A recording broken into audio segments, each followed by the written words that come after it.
All right, well, we found another way to make it really exciting. Part of the reason was Syracuse is a really good football team. We've seen what they can do,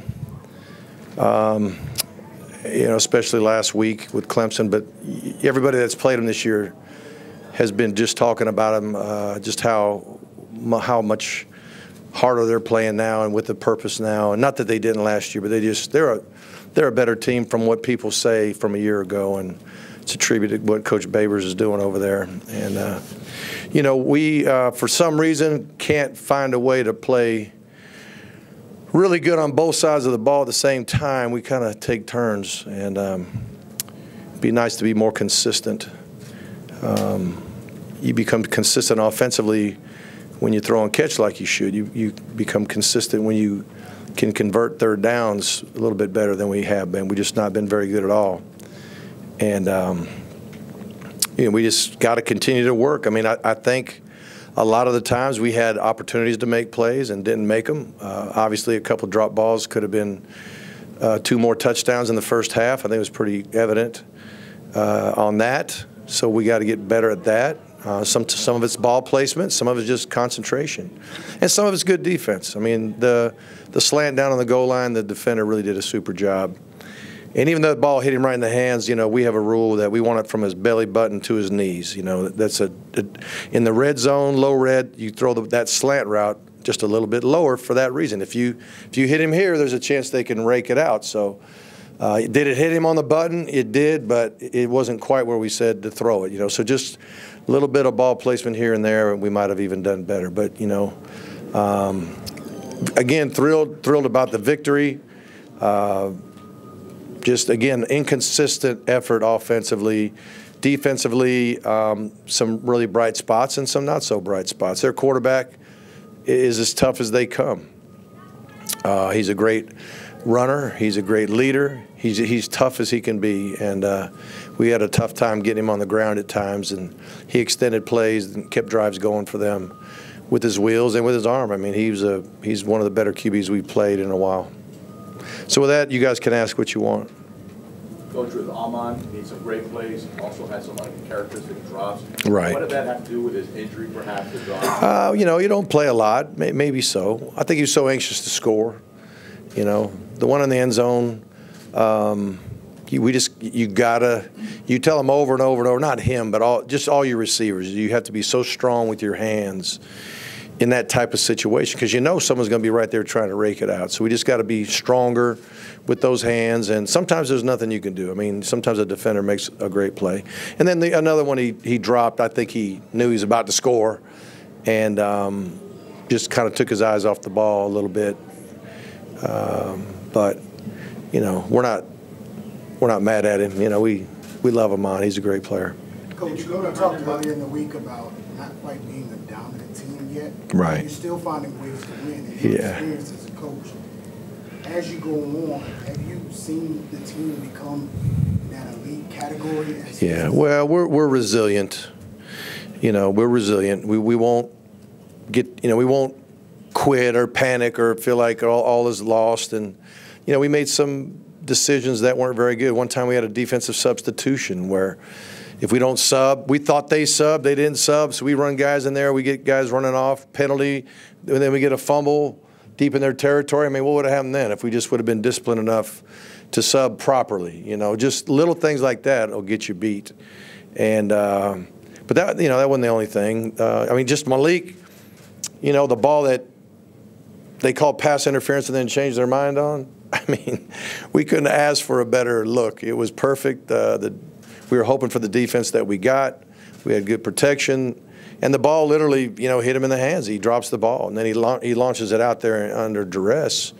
But if he catches it clean, we got a chance to run by the kid. And we put him on in the slot there to kind of give him a little more grass to deal with. He's always under the boundary all the time, and sometimes that corner can just lock in on certain routes. And if they play the safety in that direction, you almost get a double coverage. And even though it's man-free, it's man-to-man with the one free safety. Sometimes the safety can play so far to the weak hash that it's almost a double cover. So we wanted to get him in a position to give him space to make a play. And I think he was well on his way to doing that. We just dropped the ball. Mark, talk a little bit about what you were facing today. You changed up the offense a little bit. A lot of, I don't know if you call it 5 wide look. Yeah, we went empty. We call it empty. It's a 5 it's a 5 wide look. What we were trying to do is just be able to identify who their blitzers were. They're a big single fire, 4 down linemen, somebody blitzing, so single fire. When I say fire, somebody going to blitz, somebody extra, and then play one guy deep, and then everybody else man-to-man. 5 rushers, 5 man-to-man on your eligibles, and the safety deep. And sometimes they'd have a low guy not blitz and be what we call a robber or one rat. We call it one rat. So, but when you got everybody in tight, a tight end and a back end tight, then you got 3 backers. You're not sure which guy's coming.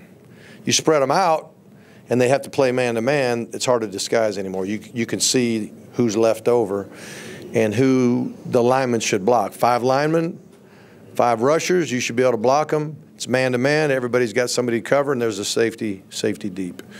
And so we were trying just to define the coverage so the quarterback would know, where to throw it. What did Herndon bring to you? What did Herndon give you before his injury and then after he left? Yeah. Well, I saw, what he catch, 10? Is that right? That's a big day. The bottom line is that a lot has to do with the play we call and the defense, how they line up. I mean, some of those bubbles, we're not going to throw the bubble no matter what. We're going to throw it if they line up a certain way. Some of the routes where he just goes down 5 yards and sits down, I mean, he'll catch it in certain coverages, and other coverages we're trying to throw routes behind it. So a lot of it has to do with the coverages. But he played a lot of snaps. And at one time, he was struggling a little bit. I think his shoulder got dinged up a little bit. And we started going 10 personnel for a minute, which is, 4 receivers and 1 running back with no tight end. So, and that's really when we hit Jeffrey Thomas on the touchdown. If we were in what we call 11 with Herndon in the game, it might have been Barrios there. We had Barrios where Herndon was, and we had Jeffrey where Barrios normally is, and we caught tight coverage over there and ran by the kid. Is there something to drink? Maybe not.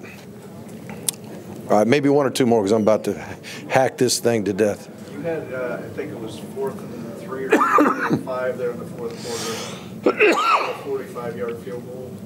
Did the field, right. The field conditions. You saw him slip at least twice on kickoffs. And I told him that too. I said, look, I got all the faith in you to make that kick from that distance. But just slipping too much. I couldn't afford for him to slip, bang it into the line of scrimmage. They scoop and score, and they're having a party now. So I couldn't do that. And then the other thing, we had a 3rd and 6, 7, 8, 9, whatever it was, and we ran the ball, and everybody booed, which I don't blame them. We didn't get any yards, but my plan was to go for it on 4th down in that time too, and hopefully just run the ball, get 3, 4, 5 yards, and make 4th down manageable. But it became 4th and 8 or 9, and I'm like, forget it, we'll punt. I think we got them down on the 2, which was good. So sometimes moving the field position isn't real exciting, but when you have an effective offense like they have, if you make them drive 90, 95 yards, it's it's tough. Let's do 2 more, guys. Mark, all that you just said a moment ago about the offensive game plan and everything, when the game was on the line at the end, you busted the running play. Yeah. Yeah, we were spread out and ran a very simple inside zone play that if you keep banging away at it, sometimes you catch a crease, and we did. And it's just glorious when he runs through there and you see a safety take a bad angle, and you're like, it's going to be a house call. And going up by 8 still was no guarantee of victory. We know that. Touchdown, 2-point play. You go to overtime. 1 more. Mark, how tough is it for you as a coach to have these these really, really close dramatic victories? Well, it's frustrating as the game's going on when you miss opportunities that can help you separate from an opponent. That doesn't mean they can't come back and whatever, but there were moments, especially in the first half, where we just had had a couple touchdowns that we ended up having to kick field goals, and then we had, you know, I'm trying to think of the other thing that kind of got me bent out of shape, but just when you, well, like the one where Malik dropped the ball again, you know, on the 3rd and 2 after, I think it was right at the half, first play of the 4th quarter, I think. We had sometimes a call lines up exactly the way you want it to line up. It's just like when Jeff caught that deep ball last week. We hit the exact same coverage we were hoping and praying for. We executed it perfectly. And it was like, you feel like, hallelujah, you know. And then in this one, you know, it was 3rd and short. We had our 12 personnel, 2 tight ends in. They were getting geared up to stop the run, just playing single man-to-man, no safety deep, nobody deep, and the whole football field to throw a inside lane go ball, deep ball, and it just bounces off our hands. I just don't know what happened. So anyway, I'm thankful we won, and our fans were awesome, and the band was great, and the students are off the chain, so I love it here in Paradise. Thank you, everybody.